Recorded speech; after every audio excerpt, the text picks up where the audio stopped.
जय श्री कृष्णा पूजा भक्ति चैनल में आप लोगों का स्वागत है। आज आप लोगों को हम अहोरी अष्टमी की व्रत कथा के बारे में जानकारी दूंगी।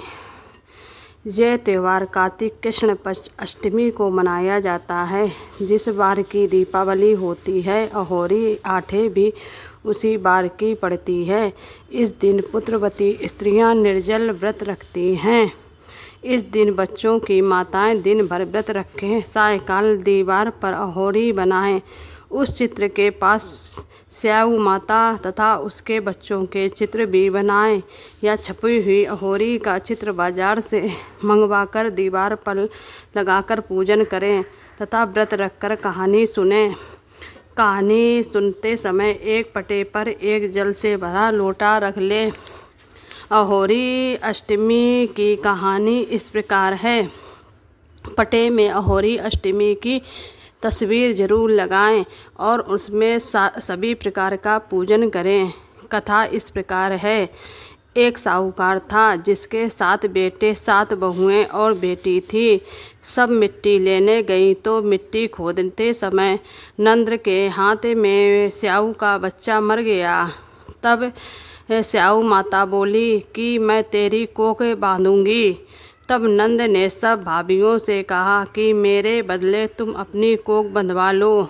तो 6 भाभियों ने तो मना कर दिया, परंतु छोटी भाभी ने सोचा अगर मैं अपनी कोख नहीं बंधवाऊंगी तो सासू जी नाराज होंगी, इसलिए उसने अपनी कोख बंधवा ली।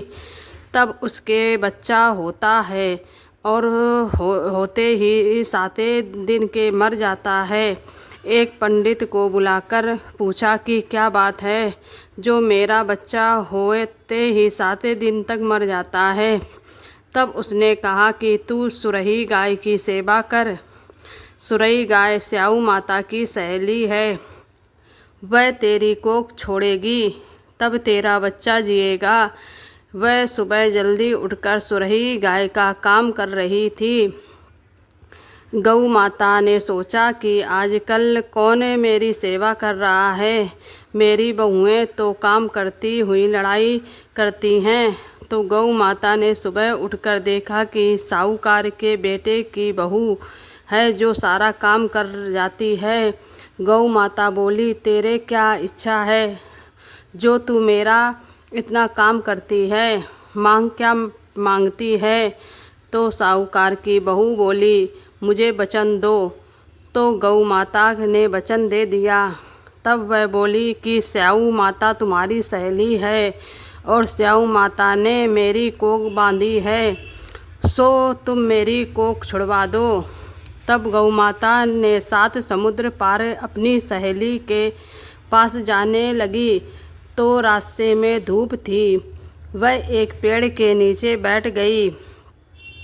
थोड़ी देर में एक सांप आया और पेड़ पर गरुड़ पंखनी का बच्चा था जिसको डसने लगा।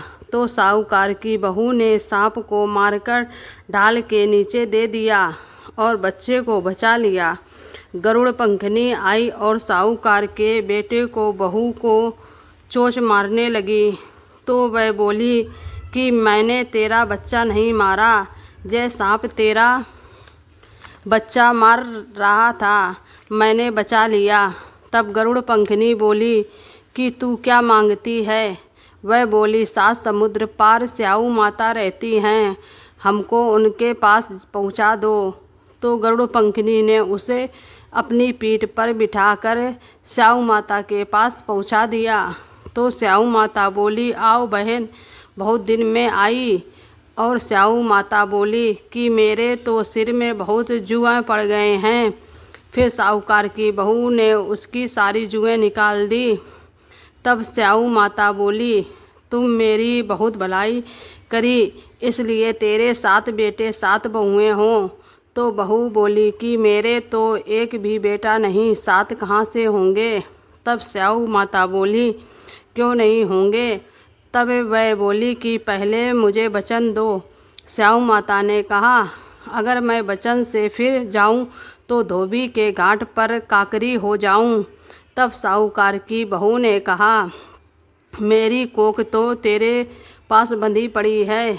तब स्याऊ माता बोली, तूने मुझे ठग लिया। मैं तेरी कोख खोलती नहीं, परंतु अब खोलनी पड़ेगी।